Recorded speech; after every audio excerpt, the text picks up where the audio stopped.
Hello everyone and welcome back to the channel. In this video we are going to take a look at a game that I played against none other than the world chess champion Magnus Carlsen. Now if you don't know who Magnus Carlsen is, oh my god, what are you doing on this video? Anyways, Magnus Carlsen is, as I already mentioned, the world chess champion, and I was happy enough to be playing him. It was a simultaneous exhibition in which I had 30 minutes with a 30-second increment and he had the same, but he was playing 15 players at the same time.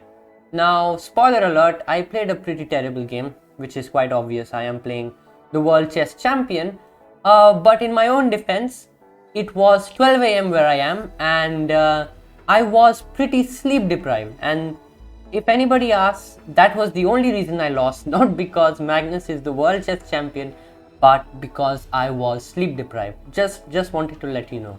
I decided to open the game with 1e4. Magnus played e5, knight f3, knight c6, and I played the Scotch with pawn to d4. Now this is very popular. I wouldn't say it's one of the most popular moves, but Nepomniachtchi likes to play this quite a bit. And Magnus played the main move, or pretty much the only move, ed4, knight d4, and now Magnus played knight f6. And in this position, white has two options. He can take on c6, which leads to a very sharp position, or he can play knight c3, which is much more timid. I chose to play knight c3. And obviously, as I said, this is the most timid approach, and Magnus had something to say about this. This guy is definitely not a tough guy, playing the Scotch for knights. So, quite clearly, Magnus does not think very highly of me, but it doesn't really matter. I'm playing the world chess champion and I'm just happy to be playing the game. So, he played bishop b4, the main move, knight takes c6, bc6, bishop d3, castles. And now he played rook e8, which is not the main move and is not considered to be the best move, but it's supposed to be fine. And I hadn't really checked this move, and it's still pretty easy to handle, but I played like an absolute idiot, as you're going to see. I played bishop g5, which is perfectly fine, h6, bishop h4, g5. So Magnus is weakening his king side, but the point is that he's going to win my pawn on e4. I played bishop g3, and now he grabs my knight and grabs the pawn. And here, if I had any brains, I would have played the most natural, the most obvious move, queen h5.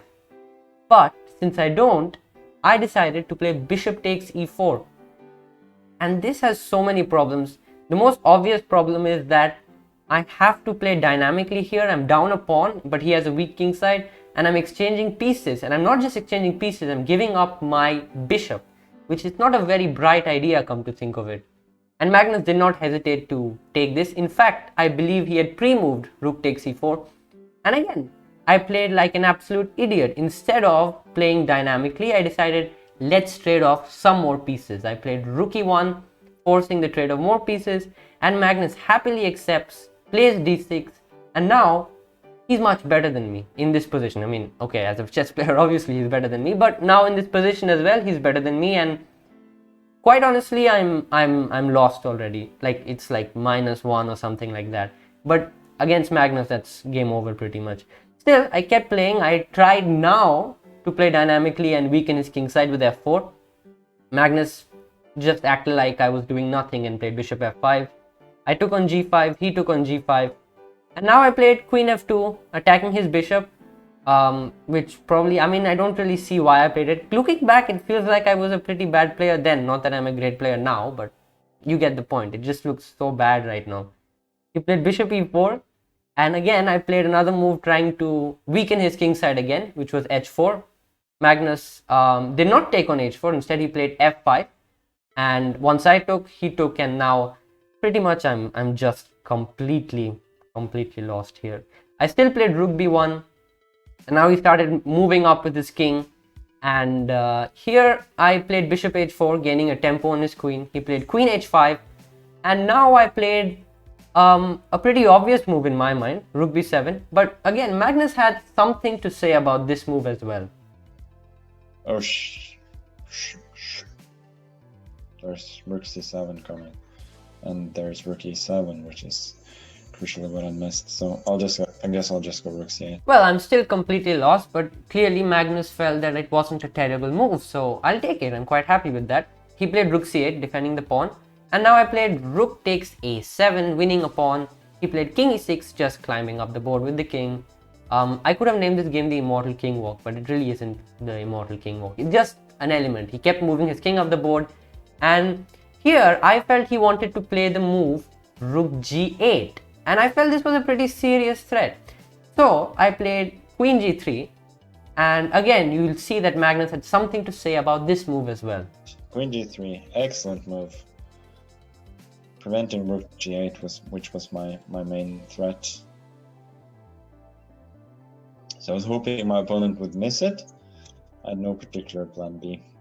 Naturally, I'm very happy that Magnus liked my move. However, what he was playing 15 players, so that's why he missed it. And as I said at the start, I'm not as bad as it seems. I was just sleep deprived, which is why I also missed the move rook h8, after which I can just resign because I can't defend the bishop. And if I move the bishop, he has queen h1, so that's pretty much lost. Magnus played c5, and now I will keep reverting back to this. I was sleep deprived, and I decided to play queen g7, trying to checkmate his king or something like that. But obviously I blundered a bishop and Magnus took it, and I can pretty much resign here, but I played on a little bit more. I'm not really going to show you these moves. It's a bit embarrassing, to be honest. I just kept playing a few more moves, and then yeah, here I had enough. I just resigned the game. And let's take a look at what Magnus's final thoughts were. And this one, my opponent resigned. Very, very, very good game, apart from that one bishop blunder, which he was just a bit too eager to enter with the queen and forgot about his bishop. But otherwise, an excellent game. Thank you, sir. So it's pretty obvious Magnus is just being nice to me, because quite honestly that is a pretty terrible game that I played. But I'll take it. I played the world champion, and I guess that's all that matters to me. I will link the entire stream in which you can find Magnus playing the total 15, and he played another round, I guess. So he played total 30 players.